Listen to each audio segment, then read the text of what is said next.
Hello everybody and welcome to another Walking Dead video, and today we'll be talking about Fear the Walking Dead for once, because I haven't talked about Fear in a while.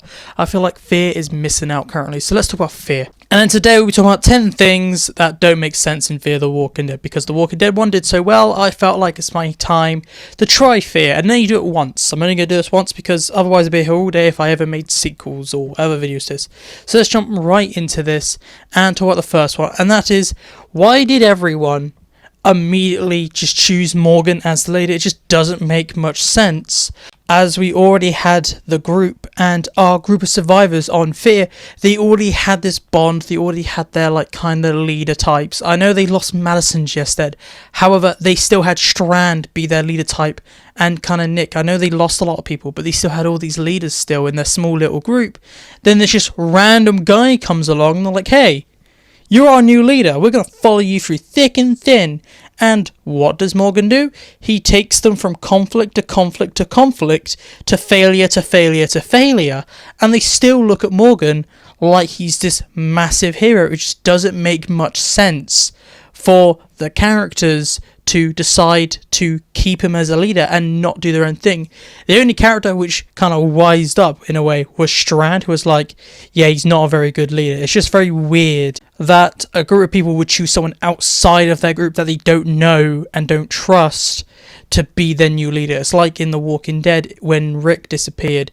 If there was no time jump and they didn't look within, like the character should have done, they would have looked within their small group and been like, Strand, your leader. No, they looked out. Imagine if in The Walking Dead, Rick's gone, everyone looks out, they look for a new leader, they don't look at any of them up, and they're like, oh, there's a new group over here, we see Magna. Let's make Magna leader. It's kind of like that. It doesn't make much sense. Now, my ninth thing that doesn't make much sense is how the group is always able to communicate to each other, and when they get separated, they're always able to somehow find each other and always be in radio distance. It's weird. It's like Texas is this massive state, and it's even bigger than the country I live in. It's that big. Texas probably takes up most of America. I'm not very good at geography, but probably is. It's just very weird that Fear the Walking Dead treats Texas like it's this tiny location when no, it's one of the biggest states in America, probably behind Alaska or something. It's just how they are always separated, and they get separated quite a lot, like almost every season. Season 4 they get separated, season 5 they get separated at the end, season 6 they get separated, season 7 they get separated, and at the start of each season, or at the end of the season, depends when it happens, they always get back together, they always find each other. They don't run into a new group and then find each other. They always run directly into someone else from their old group, and it doesn't help that they have this massive state, but they make it feel like it's this tiny little state, and then all they gotta do is pick up a radio, be like, is anyone there? It happened in season 4, literally, like, you had this big storm, everyone gets separated, and I think it was Morgan on the radio talking, and Alicia just picks up her radio and goes, oh yeah, I can hear you, even though we're in a massive state, we can still communicate over radio.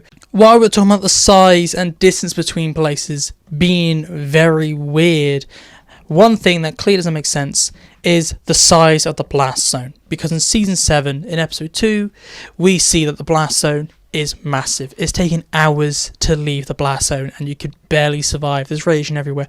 However, just a few episodes later, we're seeing characters go in and out of the blast zone no problem.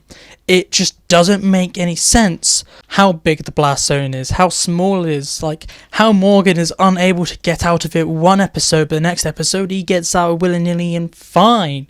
It also doesn't make much sense, talking about the nukes and stuff, how every nuke kind of dropped in the same area. If they were going to launch the nukes, would they have tried to make it span across all of America?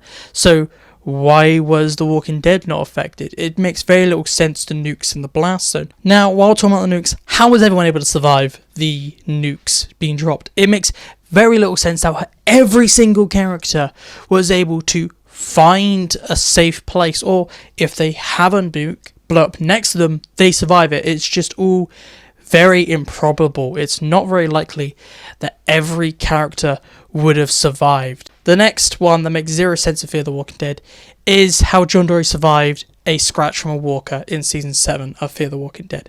It makes very little sense on many reasons. First of all, it makes no sense canon-wise, because in The Walking Dead season 1 episode 1 we get told by Morgan of all people that if you get bit or scratched, you turn. John Dory was scratched, no effects. The next thing why it makes no sense, maybe the scratch did nothing. How did John Dory not get an infection or some sort of radiation sickness from the radioactive walker? This radiation like big thing kind of came over to John Dory, cut open his shoulder, and radioactive particles would have got into his open wound. That would lead to some sort of sickness. Also, his suit was ripped open, so he had been breathing in that stuff. How did he not get sick from exposure to the radiation? Moving on to another character that survived a weird event that makes no sense is Alicia surviving the bunker in season 3. And what happens basically is that there's a bunch of people in this bunker. The oxygen's running out, so people are starting to die from lack of oxygen and turn. However, Alicia somehow was able to be basically the last person to pass out, and she manages to kind of separate herself from the rest of the people. However, it's very weird and makes very little sense that she was the only person to end up separating herself, and she was the only person to survive. There should have been maybe 1 or 2 survivors, because Alicia didn't turn. There were obviously some other people in there that didn't turn. They would have been probably separated. Not everyone would have been next to everyone. Someone might have been walking off, and there should have been more survivors of the bunker.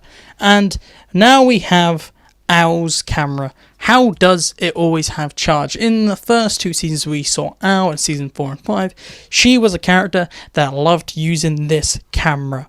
But if you thought about it, how has she still got that thing charging? They're never around long enough to build a base, so they're not setting up solar panels. So does her truck have a charging thing? We've seen the inside of her truck quite well.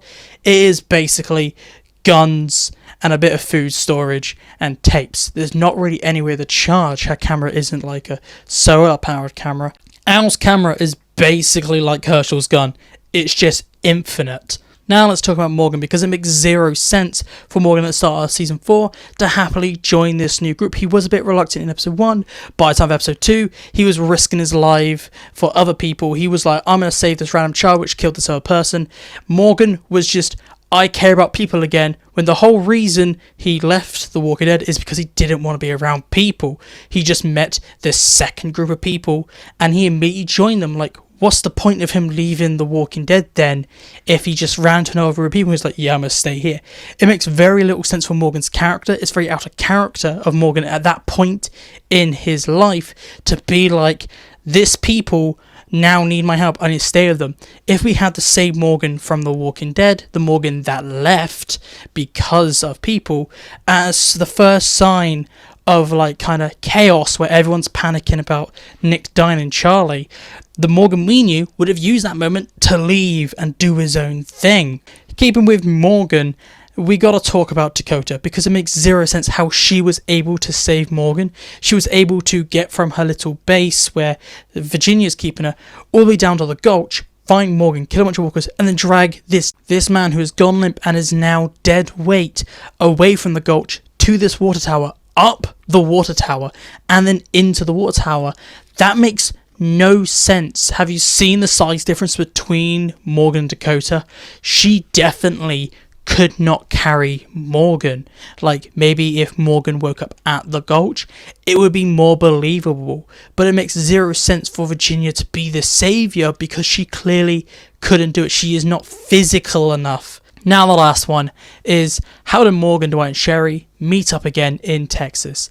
It doesn't make any sense at all how these characters who were in Virginia originally left Virginia at very different times and then all found their way to Texas on the other side of the country and met up again. Texas is a very, very big state.